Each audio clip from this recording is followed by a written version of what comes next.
Friends, welcome to my YouTube channel. Hopefully आप सब लोग ठीक ठाक होंगे और मेरा चैनल आप लोगों ने अभी तक सब्सक्राइब कर लिया होगा। जो लोग मेरे चैनल पे नए हैं उनको बता दूं कि हम केमिस्ट्री के लेक्चर्स ऑर्गेनिक और इनऑर्गेनिक केमिस्ट्री सेकंड ईयर के साथ साथ लेके चल रहे हैं। साथ फर्स्ट ईयर के लेक्चर्स भी होते हैं और साथ एजुकेशनल न्यूज़ और कुछ इंटरेस्टिंग चीज़ें भी आप लोगों के साथ इस चैनल पर शेयर की जाती हैं। आप लोगों से गुजारिश है कि चैनल को सब्सक्राइब कर दें जो लोग नए हैं, और जो लोग नए हैं चैनल को सब्सक्राइब करके बेल के आइकन को प्रेस कर दें ताकि नए आने वाली वीडियोस की नोटिफिकेशन आप लोगों तक पहुंच सके। सो जनाब, हमने चैप्टर नंबर 4 जो है वो इनऑर्गेनिक केमिस्ट्री का स्टार्ट किया हुआ था। चैप्टर नंबर 4 में हम लोग नाइट्रोजन इसके कंपाउंड्स को डिस्कस कर रहे थे और एक इम्पॉर्टेंट कंपाउंड आज हम लेके चलेंगे नाइट्रिक एसिड। साथ साथ हम ऑर्गेनिक केमिस्ट्री चैप्टर 7 कंप्लीट कर चुके हैं और इंशाल्लाह बहुत जल्द चैप्टर नंबर 8 भी स्टार्ट कर दिया जाएगा। सो ये लॉन्ग क्वेश्चन के लिहाज से इम्पॉर्टेंट है नाइट्रिक एसिड, इस वजह से हम इसको पहले डिस्कस करेंगे। नाइट्रिक एसिड फार्मूला HNO3 लिखा हुआ है सामने आपके। चैप्टर नंबर 4 है ये आपका, chemistry second year inorganic part. इसकी लेबॉर्ट्री मेथड को देखें तो in laboratory nitric acid is prepared by heating potassium nitrate with concentrated H2SO4 KNO3 plus H2SO4 goes to HNO3 plus KHSO4। यहाँ पे आप हीट को यूज़ करेंगे और कंसनट्रेटेड फॉर्म में सल्फ्यूरिक एसिड को यूज़ करेंगे। सेकंड मेथड है manufacturing of nitric acid industries में इसकी प्रिपरेशन के लिए जो मेथड है उसका नाम है Birkeland-Eyde process. This process consist of the following steps. इसमें जो स्टेप्स हैं आप भी बिल्कुल वैसे ही स्टेप वाइज इसको याद करेंगे तो इंशाल्लाह ये आपको बहुत बहुत ईजी लगेगा प्रोसेस। और इस प्रोसेस का जो मेन पर्पज़ है वो इसकी कंसंट्रेशन के हिसाब से और टेम्परेचर के हिसाब से लॉन्ग क्वेश्चन के तौर पे इसको तैयार करवाना है। तो नंबर 1 पे इसका पॉइंट है कि nitrogen oxygen react to form the nitric oxide. This reaction take place at 3000 degree centigrade in the electric furnace. Electricity की मौजूदगी में आप 3000 डिग्री सेंटीग्रेड टेम्परेचर दे के नाइट्रोजन और ऑक्सीजन इन दोनों गैसेस को कंबाइन करके नाइट्रिक ऑक्साइड प्रिपेयर करेंगे। आप इक्वेशन चेक कर सकते हैं, nitrogen N2 plus oxygen O2 goes to 2NO goes to, this is called the nitric oxide. Nitric oxide बन जाएगा। ये डायग्राम हम बाद में डिस्कस करेंगे, फिलहाल हम पॉइंट नंबर 2 पे जा रहे हैं। पॉइंट नंबर 2 में देखें जी कि पॉइंट नंबर 2 में है द नाइट्रिक ऑक्साइड जो कि आपका पहले स्टेप में बना, produced in the electric furnace give the cooler where it is cooled to 1000 degree centigrade. At 1000 degree centigrade NO does not decompose into N2 and O2।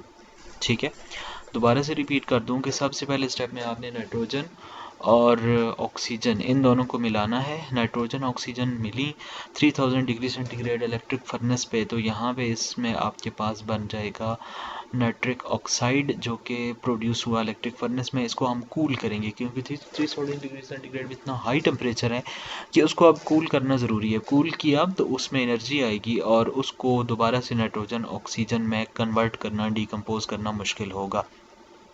यानी first step में आप याद रखें नाइट्रोजन ऑक्सीजन को मिलाना है, दूसरे स्टेप में उनको टेम्परेचर को कम करके यानी कूल करना है, और जिसका फ़ायदा ये होगा कि वो दोबारा से डिकम्पोज होकर नाइट्रोजन ऑक्सीजन गैसेस नहीं बनाएंगे। ठीक है, नंबर 3 तीसरा स्टेप चेक करें जी कि NO from the cooler is taken to oxidising chamber where it combines with oxygen to NO2 at 600 degree centigrade. तीसरा स्टेप है जी, इसमें अब कूलर से ली गई नाइट्रिक ऑक्साइड NO को ऑक्सीडाइजिंग चैम्बर में डालते हैं जहाँ पे ऑक्सीजन ऑलरेडी पड़ी होती है और ऑक्सीजन से रिएक्शन करके वो नाइट्रोजन डाइऑक्साइड बना देता है। यानी आप इक्वेशन से अंदाज़ा लगा सकते हैं।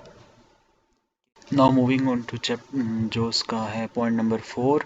पॉइंट नंबर 4 में देखें द नाइट्रोजन डाइऑक्साइड जो कि ऊपर पॉइंट नंबर 3 से एब्जॉर्ब की गई है, इसको एब्जॉर्प्शन चैम्बर में डालते हैं और वहाँ पे where it absorb into water, वहाँ पे जाके ये नाइट्रिक ऑक्साइड और नाइट्रस ऑक्साइड ये दोनों ऑक्साइड बना देते हैं। अब ज़रा तरतीब से रिपीट कर रहा हूँ। सबसे पहले आपने क्या किया, आपने पहले चैम्बर के अंदर या फर्स्ट जो पॉइंट था उसके अंदर नाइट्रोजन ऑक्सीजन गैसेस को 3000 डिग्री सेंटीग्रेड पे मिलाया और हाई टेम्परेचर देके इलेक्ट्रिक फर्नेस की मौजूदगी में उनको आपस में रिएक्ट करवा दिया। जब उनको आपस में रिएक्ट करवाया ना तो फिर वहाँ पे बन गया NO विच इज़ नाइट्रिक्स ऑक्साइड। ठीक है, उसके बाद आपने क्या किया, नाइट्रोजन और ऑक्सीजन जो से मिलकर जो नाइट्रिक ऑक्साइड बना था, उस नाइट्रिक ऑक्साइड को लेके अगले कूलर में डाल दिया और कूलर में 1000 डिग्री सेंटीग्रेड पर उनको ठंडा किया। जब वो ठंडे हो गए फिर अगले चैम्बर में डाला और वहाँ पे ऑक्सीजन उसके साथ मिली, इसी वजह से अगले यानी तीसरे चैम्बर का नाम रखा ऑक्सीडाइजिंग चैम्बर। 600 डिग्री सेंटीग्रेड वहाँ टेम्परेचर था और नाइट्रोजन डाइऑक्साइड वहाँ पे आपके पास प्रोड्यूस हो गई। अब अगले टावर के अंदर क्या था, एब्जॉर्प्शन थी वाटर की, यानी चौथे टावर के अंदर जब उसको डाला अगले चैम्बर के अंदर तो NO2 plus H2O goes to HNO3 plus HNO2। जब आपके पास नाइट्रिक ऑक्साइड और नाइट्रस ऑक्साइड बन गया, बट हमें तो नाइट्रस ऑक्साइड नहीं चाहिए, हमें तो नाइट्रिक ऑक्साइड ही, नाइट्रिक एसिड ही चाहिए। तो हमने क्या किया, दोबारा से डिकम्पोजिशन की इसकी और वहाँ पे वाटर, नाइट्रोजन नाइट्रिक ऑक्साइड और HNO3 दोबारा से बन गया। The NO is a recycle to oxidising chamber to produce more NO2। तो इस प्रोसेस से हमारे पास बन गया जी नाइट्रिक एसिड। ये डायग्राम थी, इस डायग्राम से हम इसको समझते हैं। सबसे पहले देखें लेफ़्ट साइड से स्टार्ट कर रहे हैं। यहाँ पे आपके पास इलेक्ट्रिक फर्नेस है। इलेक्ट्रिक फर्नेस जो है इसको हमने यहाँ पे नाइट्रोजन ऑक्सीजन गैसेस को मिलाया, NO बनाया, NO को कूलर में डाला, कूलर को उठा के कूलर से लिया गया NO हमने ऑक्सीडाइजिंग चैम्बर में डाला, ऑक्सीडाइजिंग चैम्बर में ऑक्सीजन मजीद उसके साथ मिली, NO2 बन गया, NO2 को उठा के अब एब्जॉर्प्शन चैम्बर में डाला, एब्जॉर्प्शन चैम्बर के अंदर वाटर एब्जॉर्ब हुआ जिससे नाइट्रिक एसिड बन गया और नाइट्रिक एसिड बन गया। नाइट्रस एसिड जो है वहाँ से हमने NO और वाटर को रीअब्जॉर्ब कर लिया यानी निकाल लिया। सो इस तरह से हमारे पास बन गया जी आपका nitric acid. So moving on कि अब हमारे पास इसकी जो है प्रिपरेशन कंप्लीट हो चुकी है नाइट्रिक एसिड की।